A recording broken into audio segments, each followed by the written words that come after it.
Let's jump straight into something absolutely mind-blowing. Right now, as you're sitting there, your body is literally a living, breathing archive of human history. We usually think of history as stuff buried in the ground, right? Ruins, fossils, ancient texts. But the most profound historical record we've ever found? It's actually beating inside your chest. It's replicating in your cells. The genomic revolution is rewriting the human story way faster than textbooks can even keep up. And it all starts with a deeply personal revelation. So take a look at this number, 1 to 4%. If you have non-African ancestry, this is the exact amount of your DNA that doesn't actually come from modern Homo sapiens. It's crazy to think about, but a literal fraction of your biological makeup belongs to an entirely different world. And that percentage, it comes directly from Neanderthals. Thanks to Svante Pääbo, who actually won a Nobel Prize for figuring out how to sequence ancient bone fragments, we now know for a fact that their genetic legacy didn't just vanish. No, it was passed down and it's preserved in every single cell of your body today. Which brings us to this wild, mind-bending question. What species are you actually carrying inside you? Because as we're going to see, this whole field of ancient DNA is completely dismantling our old assumptions and replacing them with a reality that's just so much more complex and beautifully entangled. For over a century, we had this completely flawed myth based on a 1908 reconstruction of one single arthritic skeleton. It made us picture Neanderthals as these stooped, club-wielding brutes. But the modern genomic reality? It reveals something totally different. They actually had brains as large as ours. They buried their dead. And evidence from places like Shanidar Cave in Iraq shows they spent years caring for individuals who were blind, deaf, and physically disabled. I mean, someone had to feed them, right? Someone kept them alive. Let's look at the timeline here, because this is where it gets really interesting. Neanderthals were creating complex geometric cave art and hand stencils in Spain 65,000 years ago. To put that into perspective, that is a full 20,000 years before modern humans even set foot in Europe.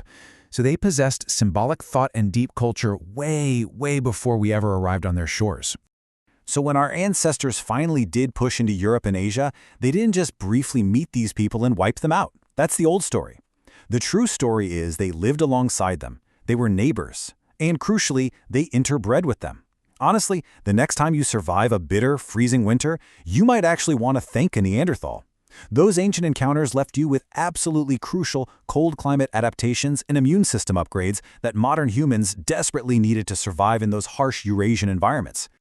But here's the thing. The Neanderthals weren't alone in this ancient world. Back in 2008, scientists digging in a Siberian cave found something tiny that would rewrite the paradigm all over again. A single fragment of a pinky finger bone. Literally just a fragment. But from that one tiny bone, Pääbo's team extracted enough DNA to sequence an entire genome, revealing a completely unknown species. We call them the Denisovans. Physically speaking, we know almost nothing about what they looked like. We've got that finger bone, a toe, a jaw, and 3 teeth. That's the whole shebang. But genetically, oh wow, we discovered a massive continent-spanning species that diverged from Neanderthals about 640,000 years ago. Their footprint stretched all the way from Siberia down to Southeast Asia and Oceania. In fact, modern Melanesians and Aboriginal Australians carry up to 5% Denisovan DNA today. And this genetic mixing, it isn't just some abstract piece of historical trivia. Take the EPAS1 gene, for example. It's a Denisovan genetic variant that regulates hemoglobin. Fast forward to today, and this exact archaic gene is actively allowing modern Tibetan populations to thrive and survive at extreme, low-oxygen, high altitudes without getting cardiovascular disease. The Denisovans themselves might be physically extinct, but their genetic gift is quite literally keeping people alive on the Tibetan Plateau right now. How amazing is that? But as the ancient DNA revolution pushed even further, the complex math behind population genetics revealed something even stranger. We're talking about invisible ghost populations. By analyzing modern genomes, researchers discovered that up to 19% of ancestry in some West African populations traces back to an entirely unknown archaic lineage. And here's the kicker. We have absolutely zero physical fossils of these people. No finger bones, no teeth, nothing. We only know they existed because of the massive statistical shadows they left behind in the DNA of living, breathing humans. A ghost. Inside the living. Just think about the weight of that for a second.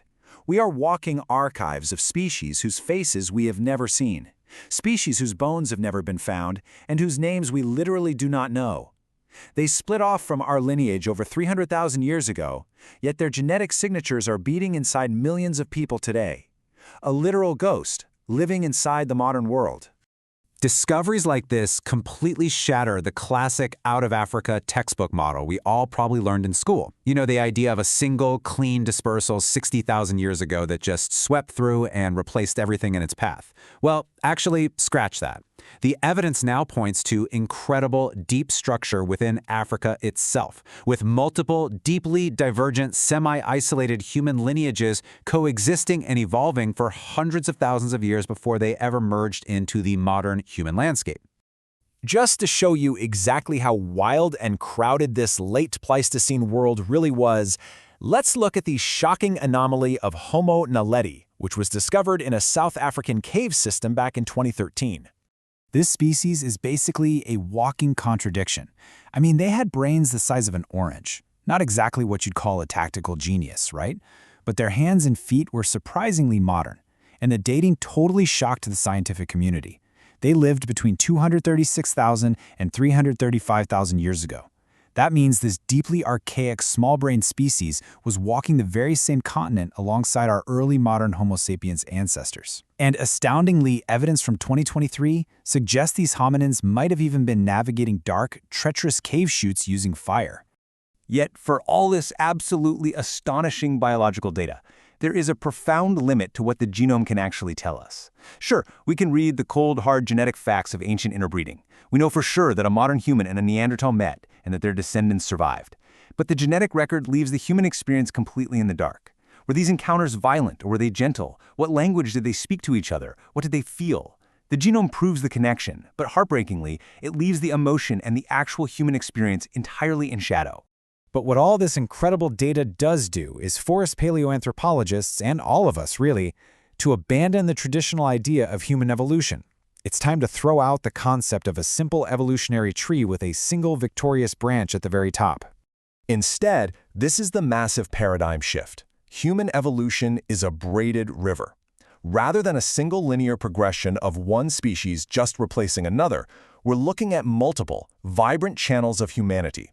Neanderthals, Denisovans, Homo sapiens, unknown ghost populations, all flowing separately, merging together, exchanging DNA, splitting apart again, and continuously shaping one another across deep time. We are a mosaic of multiple ancient populations, and the boundaries between species were permeable. The truth here is honestly really humbling. We are not some pure singular endpoint of a linear march toward evolutionary perfection. We are a mosaic. We're an ongoing synthesis of countless ancient encounters. That clear, hard boundary we always wanted to draw between us and everything that came before us, it was a complete illusion. The traits we always thought made us uniquely human, things like art, compassion, complex adaptation, were actually shared across a vast, complex family of different human species. We are simply one current expression of a very old and very diverse family. So, the ultimate takeaway from this entire ancient DNA revolution is this. The human story is not the story of one people. It's the story of all of them. The people we thought we had completely replaced, the species we proudly wrote off as evolutionary dead ends, well, they never truly left us. They are still here. They are us. They live on right now, hidden in fragments way too small to see in a mirror, but real enough to measure in a laboratory. They're in your immune system, your hair, your adaptations. Because when you really look closely at humanity, you realize they're still here. They are us. So, if our past is a beautifully braided river of countless different human species, what does that mean for who we are going to become next?